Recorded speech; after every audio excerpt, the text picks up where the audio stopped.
Yes, alright mga minamahal, it's me again, Alicia nyo. Nagbabalik muli para sa ating panibagong video. So, mukhang galit na galit ata itong mga Dutertes Balahuras supporters dito nga po sa ginawang hakbang ng religious group na Iglesia ni Cristo. Syempre, sabi nila, ang rally doon is for peace. So, meaning, para sa kapayapaan, mapayapa ang kanilang isinasagawang rally ngayon.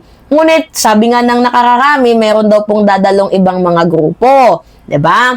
So, nung dumalo, ito nga pong mga didilis na to, oo, yung mga attack dog ni former President Duterte, abay hindi po pinayagan. Kasi alam naman natin na magugulo at may ingay yan.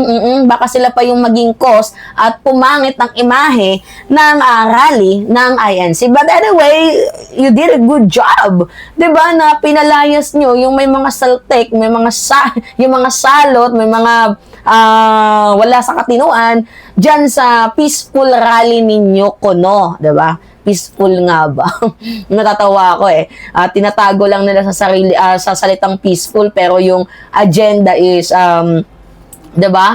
Atakihin di umano ang gobyerno. But anyway, baka ano lang to, script lang din to na para kunyari abay tawag dito para kunyari mga minamahal, peaceful talaga, 'di ba? Kumbaga may intusan na dapat may mag-rally din ng mga DDS para ipamuka na itong rallying to is for peace. Hindi natin alam kung ano ang kanilang script, 'di ba? Lalo pat itong si Marcoleta, tingnan ninyo, 'di ba? Nagsalita din diyan tapos parang pinapaalis nila yung mga kapulisan dyan. So, di ba? Wala namang masama kung makihalubilo din yung mga DDS sa kanila. May mga pulis naman, di ba, na pwedeng umawat dyan. Abay, bakit parang tila baga natatakot kayo? Ayaw nyong may mga neutral na person na nakikinig sa rally ninyo, may mga body cam, bakit ayaw ninyo?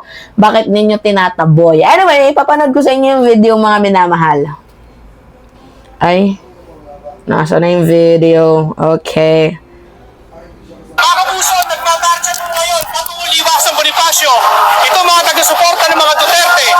Yan ay matapos umano sila na hindi payagan ng Iglesia ni Cristo na makasama sa isinasagwa nilang peace rally sa Luneta dito sa lungsod ng Maynila.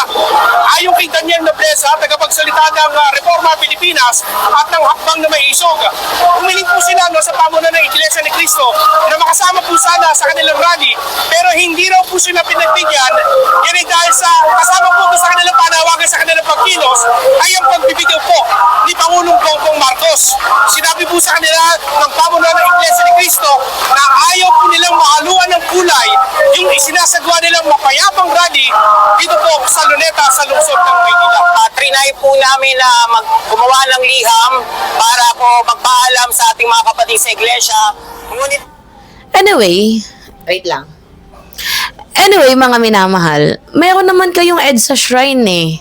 'Di ba? Meron din naman kayong yung monumento ba 'yun, 'di ba?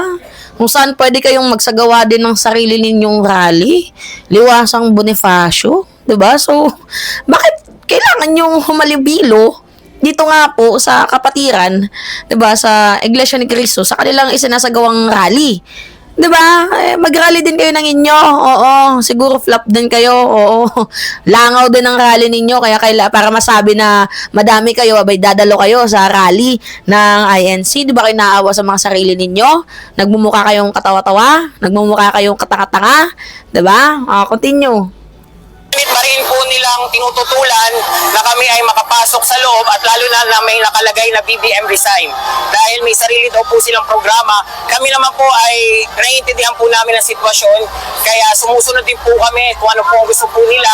Basta po kami, patuloy po ang panawagan namin na bumaba na si Pangulong Bongbong Marcos.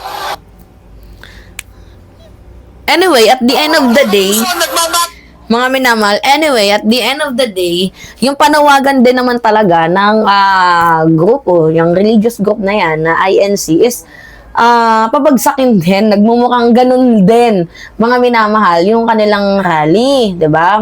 Pinamukha lang na para walang manggulo, yung mga didilis ko, no, papalisin. Kasi posibleng another kind of script yan, 'di ba? Pero totoo naman talaga kasi na pampagulo naman talaga yung mga DDS, mga minamahal. Pero by the way, salamat dahil mukhang merong respeto at this moment. Itong mga DDS, mga minamahal na, 'di ba, hindi sila manggulo sa rally ng INC. But anyway, ito nga yung tinutukoy ko sa inyo. Wala naman talagang manggugulo dyan. Oo, kahit may placards ng Marcos resign kasi may mga nakadeploy na pulis.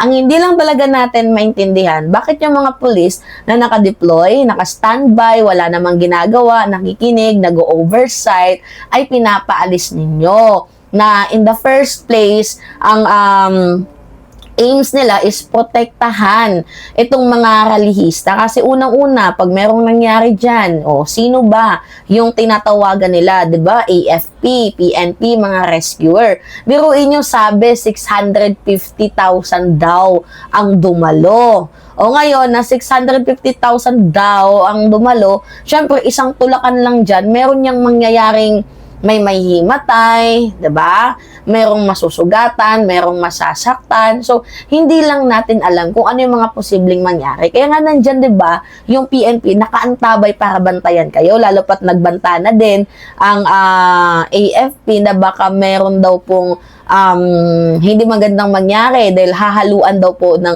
ibang grupo na kung saan baka may granada, hindi natin alam. So, bakit pinagbabawalan? 'Di ba? So, for protection and safety purposes naman yung tawag dito, yung layunin ng ating mga kapulisan. Now, anyway, mga minamahal, yung sinabi din naman itong didilis na to, yung sinabi ng INC organizer na kaya hindi daw pinayagan ang mga DDS para daw hindi malagayan ng kulay. Halatang halata naman kung ano yung kulay ninyo.